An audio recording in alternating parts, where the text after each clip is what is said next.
an operating loss of $3.7 million.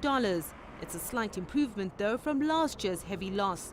SAA said it was hard hit by the weaker rand and maintenance costs for aging aircraft. The maintenance cost is largely driven by contracts. It's contractually driven, maintenance reserves and return conditions. The increase in this line item basically due to currency weakness, 175 million, and currency losses on our liability provision.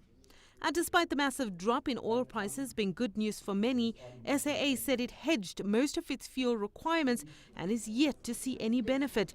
The airline did well on the continent with a 17% rise in revenue on African routes. But some of its long-haul international flights recorded a $160 million loss for the company. SAA has confirmed that it will be cancelling several routes as part of its turnaround strategy. The Johannesburg-Beijing route will be stopped in the first week of April this year. The average airline globally spend 20% of total operating expenditure on fuel. In the case of SA, we expend 36% of total expenditure on fuel. The reason is fairly evident and obvious.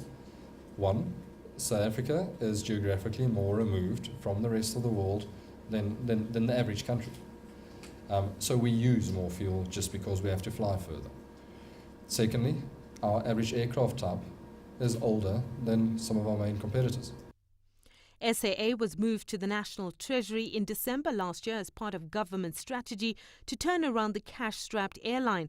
To date, SAA has received $143 million in guarantees from government in order to keep flying. Funding allocations will not be automatic, but will depend on entities demonstrating sound business plans and greater efficiencies. The funding framework will distinguish purely the commercial activities from the costs of exercising developmental mandates. In order to discharge your developmental mandate, you must also be financially sustainable. It will include closer monitoring to ensure efficient delivery on government priorities, while simultaneously promoting improved commercial performance. SAA has tried several turnaround strategies in recent years, but none have worked. Many are hopeful the latest plan to improve the health of the state carrier will be successful. Sumitra Nydoo, CCTV, Johannesburg.